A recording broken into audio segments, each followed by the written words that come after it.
दरवळतो इथला सुंदर संस्कृतीचा सुवास. गौरी गणपती आणि शिमगा म्हणजे आमच्या कोकण वासियांचा जीव की प्राण. आणि कोकणात एकदा पाऊल ठेवलं की आयुष्यभरासाठी निघून जातो मनावरील ताण. पण पहिली परिस्थिती अशी नव्हती.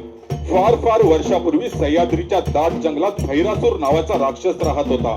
त्याने अनेक वर्ष प्रभू शंकराची कठोर तपस्या केली.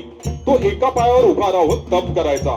अन्न पाणी त्यागून ओम नमः शिवाय, ओम नमः शिवाय जप करायचा. उन्हाळ्यात अग्निभोवती बसून आणि पावसात उघड्यावर उभा राहून तप करायचा. त्याच्या या कठोर भक्तीने प्रसन्न होऊन भगवान शिव प्रकट झाले. त्यांनी त्याला वरदान मागण्यास सांगितले. तेव्हा भैरासूर म्हणाला, मला अशी शक्ती द्या की देव, मानव आणि दुष्ट शक्ती माझा पराभव करू शकणार नाही.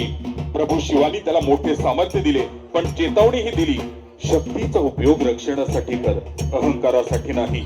सुरुवातीला भैरासूर न्यायी होता, पण हळूहळू आपल्या शक्तीचा गर्व झाला आणि तो क्रूर बनू लागला. आपल्या शक्तीचा माज तो भोळ्या भाबड्या गावकऱ्यांना दाखवायचा. जे काही मिळेल ते उद्ध्वस्त करायचा. भैरासूर रात्री गावांवर हल्ले करायचा, जनावरे पळवायचा, शेत जाळायचा आणि लोकांमध्ये भीती निर्माण करायचा. काही गावांमध्ये तर सूर्यास्तानंतर कोणी घराबाहेर पडत सुद्धा नव्हतं. सर्व लोकांची अवस्था नुसती दयनीय झाली होती.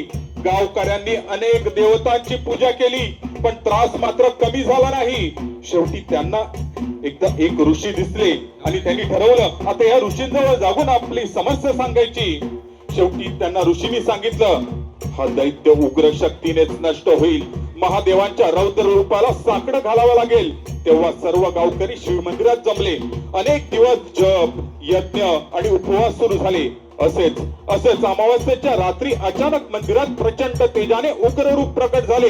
ते रूप म्हणजे आपल्या कोकणातल्या जवळजवळ सर्वच ग्रामदेवतेच्या मंदिरात असणाऱ्या भैरी बुवाचे, म्हणजेच काल भैरवाचे.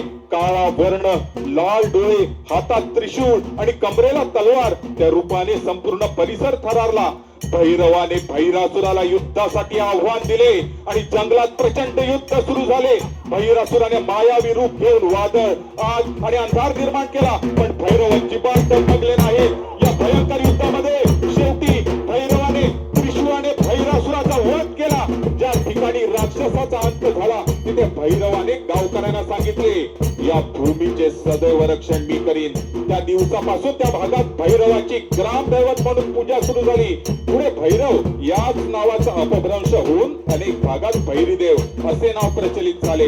म्हणूनच आज आपण गावच्या सीमेवर भैरीदेवाचे स्थान असते. म्हणून आजही आपण जाताना गावच्या सीमेवर वंदन करून जातो. कोणत्याही मंगल प्रसंगाच्या वेळी सीमेवर किंवा सीमेवरून गावात जाताना किंवा गावच्या बाहेर जाताना पूजा करून